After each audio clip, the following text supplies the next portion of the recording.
Hello बच्चों, कैसे हो आप सब। उम्मीद करते हैं आप सब बहुत अच्छे हो गए और अपनी पढ़ाई में मस्त हो गए। मैं हूँ आपकी तोशी मैम। तभी आप मेरे साथ क्या पढ़ने वाले हो। आपका स्पर्मेटोजेनेसिस कल मैंने डिटेल में आपको पढ़ा दिया था। कल मैंने आपको वृषण की आंतरिक कार्ड भी पूरे अच्छे से समझा दी थी और स्पर्मेटोजेनेसिस भी समझा दिया था। देखो हम फिर से रिव्यू कर लेते हैं। स्पर्मेटोजेनेसिस के बाद हमारा क्या बनता है, हमारा स्पर्म बनता है। तो हम फिर से देख लेते हैं कि स्पर्मेटोजेनेसिस में क्या हुआ था। तो देखो स्पर्मेटोजेनेसिस में हमको कराने के लिए हमको सबसे पहले क्या लेना पड़ेगा, हमको स्पर्मेटोगोनिया लेना पड़ेगा। स्पर्मेटोगोनिया में क्या कराएंगे, समसूत्री विभाजन कराएंगे। समसूत्री विभाजन कराने के बाद हमारा प्राइमरी स्पर्मेटोसाइट बनता है। इस पर प्राइमरी स्पर्मेटोसाइट में हम अर्धसूत्री विभाजन पहला कराते हैं। फिर अर्धसूत्री विभाजन पहला कराने के बाद हमको क्या मिलता है, सेकेंडरी स्पर्मेटोसाइट मिलता है। ठीक, अब सेकेंडरी स्पर्मेटोसाइट में हम अर्धसूत्री विभाजन दूसरा करा देंगे तो हमको क्या मिल जाएगा, स्पर्मेटिड मिल जाएगा। अब इसी स्पर्मेटिड में क्या हो जाएगा, डिवाइडेशन हो जाएगा, विभेदन हो जाएगा, जिससे क्या होगा, हमारा स्पर्म बन के तैयार हो जाएगा। अब हम इसी स्पर्म को यहाँ आगे डिटेल में पढ़ेंगे कि स्पर्म कैसा होता है, कैसा दिखता है, इसके क्या क्या पार्ट होते हैं। ठीक है, तो जैसे कि आपको दिख रहा है, ये क्या है, आपका एक्रोसोम है। ये आपका हेड हो गया, इतना यहाँ से यहाँ तक हेड। ये बीच में छोटा सा आपका नेक हो गया और नीचे क्या हो गया, आपका टेल हो गया। ठीक है, आपका मिडिल पीस और टेल। तो जो हमारा शुक्राणु होता है वो कितने भागों में बटा होता है, एक आपका हेड, नेक, मिडिल पीस और टेल में आपका बटा होता है। तो हर पार्ट के अपने अलग अलग काम होते हैं। तो हम देखते हैं पहले हेड में क्या होता है। हेड में आपका क्या होता है, एक्रोसोम होता है। ठीक है, जो क्या कराता है, इसमें लाइसिन एंटी लाइसिन नामक एंजाइम होता है, जो क्या करता है, आप जब वो वहां पे जाता है, अंडाणु के पास जाता है, तो उसको छेद करके वो उसके अंडाणु के अंदर जाने के लिए ये सहायक होता है। ठीक है बेटा, अब उसके बाद क्या है, इसमें हमारे शीर्ष भाग में क्या होता है, न्यूक्लियस होता है। न्यूक्लियस का ये हमारा एक प्रकार का क्या होता है, एंजाइम होता है, एक्रोसोम। ठीक है, और ये हमारे न्यूक्लियस क्या होता है, न्यूक्लियस में हमारे क्या होते हैं, क्रोमोसोम्स होते हैं। ठीक, उसके बाद क्या है, हमारा ये छोटा सा नेक पीस है, नेक पीस छोटा सा। ठीक है, फिर ये क्या, हमारा मिडिल पीस।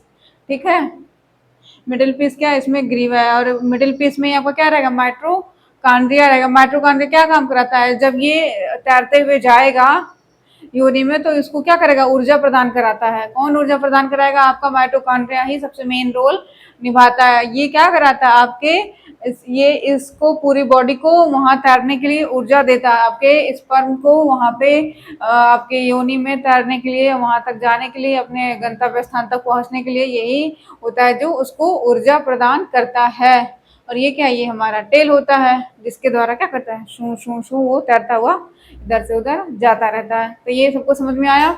हमारा सबसे ऊपर क्या होगा, हमारा हेड होगा। हेड क्या होगा, हेड में एक्रोसोम होगा और क्या होगा, न्यूक्लियस होगा। ठीक है, आपको तो पता है कि बिना न्यूक्लियस के कोई काम तो होना नहीं है। तो न्यूक्लियस में क्या होता है, आपके क्रोमोसोम्स बनते हैं। ठीक, उसके बाद क्या होता है, आपका नेक पीस में कुछ भी नहीं होता।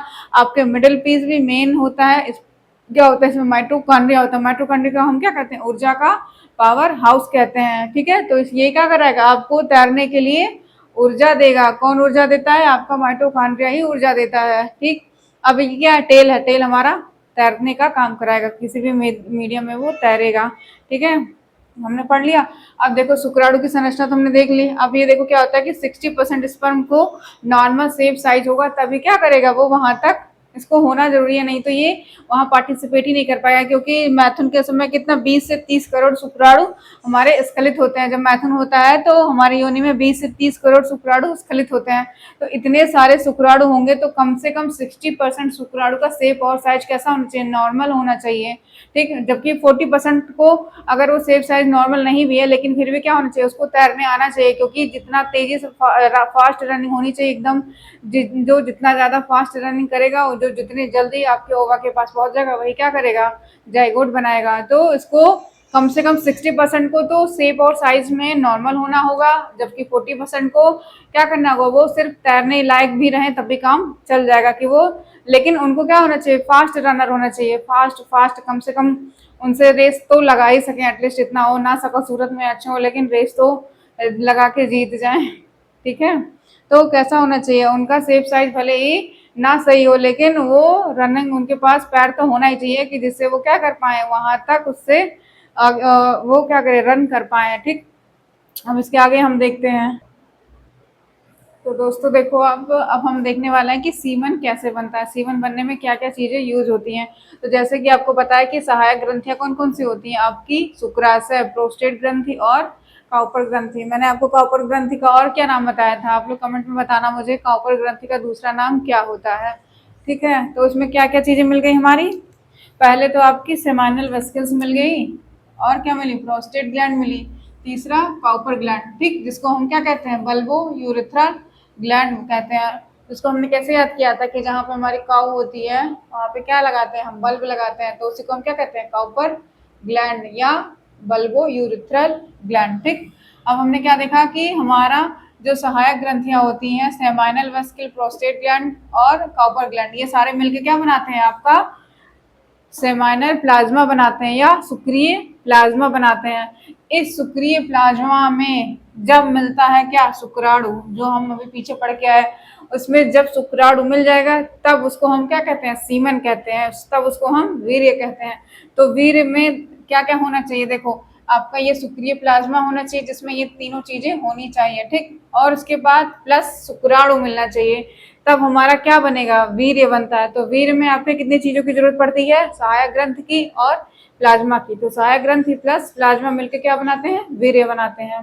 ठीक है बेटा, इतना समझ में आया।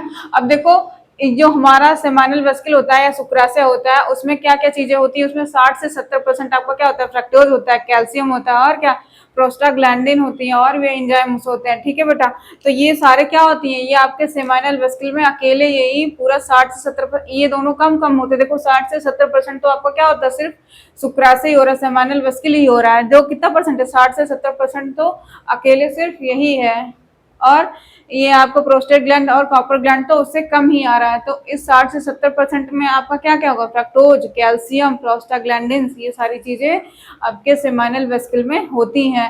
ठीक, अब देखो फ्रक्टोज क्या होता है, जो फ्रक्टोज ज्यादातर किसमें पाया जाता है, आपके फलों में पाया जाता है, लेकिन हमारी बॉडी में, हमारे मानव शरीर में सिर्फ कहाँ होता है, आपके इसमें शुक्राशय में ही पाया जाता है। ठीक है, आपके शुक्राशय में ही फ्रक्टोज पाया जाता है। ठीक, जो क्या करा था, आपके इसको स्पर्म्स को ऊर्जा देता है। ठीक है बेटा, अब ये जो हमारा देखो शुक्राशय क्या कराता है, शुक्राशय शरीर के अतिरिक्त मानव शरीर में कहीं भी नहीं बनता है। तो हमारा शुक्राशय सिर्फ कहाँ बनता है, आपके किसमें बनेगा, सॉरी, हमारा जो फ्रक्टोज होता है वो सिर्फ कहाँ बनता है, आपके शुक्राशय में बनता है। शुक्राशय के अलावा शरीर के किसी भी भाग में कहीं भी नहीं बनता है। फ्रक्टोज ज्यादातर हमारे फलों में पाया जाता है, लेकिन आपके कहाँ पाया जा रहा है, आपके फ्रक्टोज हमारा शुक्राशय में भी पाया जा रहा है। ठीक है, जिसके कारण क्या होता है, मानो जब कोई बलात्कार करता है तो उसमें हम क्या जांचते हैं, उसमें देख लेते हैं कि फ्रक्टोज पाया जा रहा है कि नहीं पाया जा रहा है। जब वो उसमें फ्रक्टोज पाया जाएगा तो उसका मतलब किसी इंसान के द्वारा वो बलात्कार किया गया है। ठीक है, इतना समझ में आया बेटा। तो समझ में आया कि सीमेन कैसे बनता है, आपके शुक्रिय प्लाज्मा और शुक्राणु मिलकर के बनाते हैं आपका सीमेन।